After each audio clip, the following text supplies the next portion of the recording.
Hey y'all, welcome back to my channel, or if you're new here, welcome to my channel. I hope you enjoy this day. Today is Tuesday, August 4th. It is approximately 9:30 in the morning. Today's video is actually a continuation of my most previous videos. So if you haven't watched that video yet, pause this video, go to my description box down below and click on the link to my most previous video.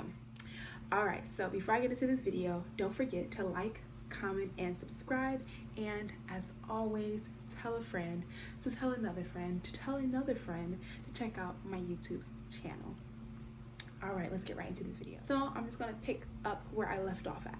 The third thing I'm doing this summer is I am interning with a college access nonprofit organization. A little background information as to why I am primarily participating in this program and primarily am interning with this organization is because I am a part of a scholarship-based or a scholarship community service-based program at my college, which requires the students or the program participants to participate in 2 summer service projects. So this summer, of course, the summer of service projects had a lot of restrictions. The time commitments were much less than what they would have been if we weren't in a current pandemic, and everything also had to be remote. So initially I was just like, what the heck am I going to do that's going to be remote and that's also going to count for my program that I'm in? But thankfully I found this organization that I was actually a student of when I was in high school, so it all worked out really well for me. But anyway, as an intern, I've been interning in a few different ways. I've been doing some work with student engagement, with student recruitment, and I've also been doing some policy-based research regarding the preschool to prison pipeline. Okay, so how does this connect with my desire to become a doctor? So first and foremost, as I mentioned in my previous video, and I've probably mentioned multiple times now, I am education and medicine oriented. So again, this is a college access program, so I'm able to really interact with all sorts of students, especially students who are potential pre-medis anyway, because they are high school students, students who want to become doctors, as well as the host of other students who I also enjoy working with and communicating with. Not to mention that most of the students are students of color, with the vast majority of those students being Black students. So again, I'm working with students who I share multiple identities with which also greatly contributes to our sort of interaction and our relationship. Additionally, as a pediatrician, it's really important that I continue to interact with youth from all walks of life.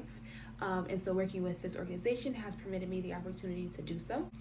And then specific to the research that I've been doing, looking more into the preschool to prison pipeline has given me the opportunity to really see how interdisciplinary every issue is, especially issues that are deeply rooted in systemic racism specifically.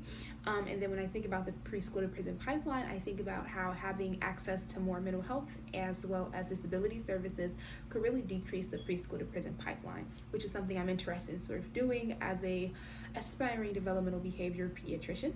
And then the last reason as to how my internship is directly or indirectly related to medicine is that it is first and foremost a summer of service project. So I am engaging with my community. I'm giving back to a community that I was once a part of, giving back to an organization that I was once a part of, and again, that volunteering experience, engaging with the community is something that's highly valued in medical school. All right, the fourth thing that I am doing this summer is research. So my position is specifically called a summer remote research assistant, and I have been working with my biology professor as well as some other students who are in my bio class or in a different section.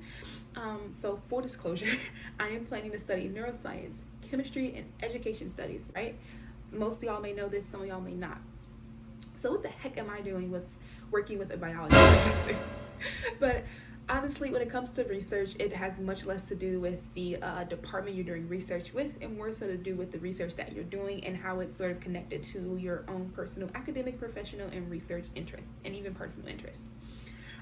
So the research I've been doing is something that my biology professor would probably title as biology education research. So again, you can kind of see I have this track record already of doing things that's both education-based, science-based, medicine-based, which is something I'm kind of just realizing as I'm recording this video, that I've been doing a lot of things that are interconnected with one another, which is really, really good. It definitely shows dedication and consistency, which is really important. I and the other researchers have been working on, or at least some of the other researchers have been working on a manuscript. So basically, I've helped create a draft for a lesson plan in a sense, but it's a much more extensive lesson plan. Like, it's very extensive, for a project that I and the other Biology 100 students completed back in the spring. And the project is something I would title as the COVID-19 Health Disparities Research Project. And so I've basically been transcribing that entire project into like an extended lesson plan draft. And I can say, as I was helping create this manuscript and creating the draft, the sort of long-standing and persistent health disparities nationwide and even globally, to be honest, which I don't know much about, but I'm sure they exist and are probably worse in some countries than America. But regardless, these health disparities were reinforced for me personally. And in sort of reliving this project, I was able to once again see how interconnected biological concepts were with health disparities, with socioeconomic factors, with environmental factors, with underlying medical conditions that disproportionately affect folks from marginalized communities, which was basically the point of the project, was to get Biology 100 students to see how interconnected what we were learning in class was to real life experiences with medicine and healthcare and systemic racism and so on and so forth. And so for me personally, this project was really fun to write and help create, and I really hope that I can see it to fruition, because not only would it be amazing to have like a publication so early in my undergraduate career, but also if this is published and other biology professors have access to the project and they sort of and they have their students complete the project in class, then this will give other Biology 100 students the opportunity to see that biology isn't as concrete and objective as sciences are made out to be. It is quite the opposite. And that's really important, especially for students who are interested in medicine and science and healthcare, all other things. And so yeah, really having the opportunity to have this notion sort of like reinforced for me personally so early in my medical career is something that I deeply appreciate. All right, the final thing that I have been doing this summer is that I have sort of co-founded, I wouldn't call it an organization, I don't know, I co-founded this 2-person group, I'm just gonna say, with a really great friend from high school. And I'm not going to go into too much detail about this project just because it's not something that we're like very vocal about in terms of like on social media platforms. But let's just say the revolution will not be televised, and my friend knows exactly what I'm talking about. But anyway, I can say for clarity purposes, it is an education-based project that will certainly and hopefully have implications for Black youth from predominantly socioeconomically disadvantaged backgrounds. It is going to be a long-term project, something that I predict it taking us all throughout our undergraduate career and maybe even beyond. Who knows, we'll see. But I can say personally, I've thoroughly enjoyed working on this project. I've had a lot of autonomy, as well as my friend that I'm working on the project with, because again, it is something that we're creating. We get to make the rules, which has been really, really great. We've worked with a few other people, and yeah, it's a work in progress, but we are doing our thing.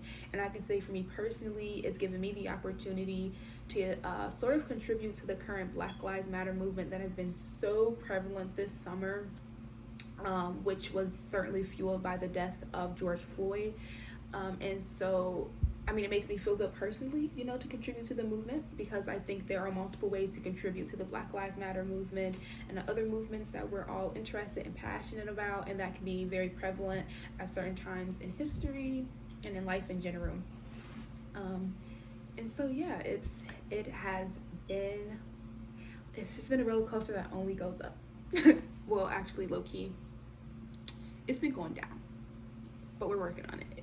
We're working on it. All right, in a word, if I could explain how my summer has been going as a pre-med, I would say interdisciplinary.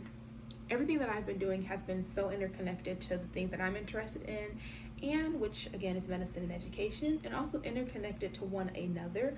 A lot of what I'm doing has a lot of positive implications for other things that I've been doing. And so it's been really great to see that overlap. I think medicine in general is very interdisciplinary. There really is no one size fits all solution to anything. And again, I'm happy I'm learning that so early in my life, in my undergraduate career, in my medical career, and so on and so forth. Also, I talked about these things in so much detail, not as a means to brag per se, but more so to show and tell all my pre-medis out there that there are so many things that you can do that can be directly related to medicine and indirectly related to medicine. But at the end of the day, you can find some way to connect that back to your initial goal and passion to become a doctor. And so I hope that this video was helpful. It may have seemed like I've been doing a lot this summer, and I kind of have, but I can say that it probably sounds a bit more intimidating than what it's really been like, and I've definitely found time for self-care and to spend time with family and to have my alone time and just to take care of my own mental health. So it's been a very decent balance in that regard. And so yeah, do not forget that, all my pre-medis out there. You don't need to do 10 different things, just do one thing really, really well. Because I think it's stupid to do too many things at once in general, because there's no way you can commit yourself to all those things. But anyway, I digress. Y'all do y'all. I really hope y'all enjoyed this video. This is the end of the video. So thank y'all for watching both part 1 and part 2. I hope it was helpful. And yeah, I will see y'all in my next video. Bye.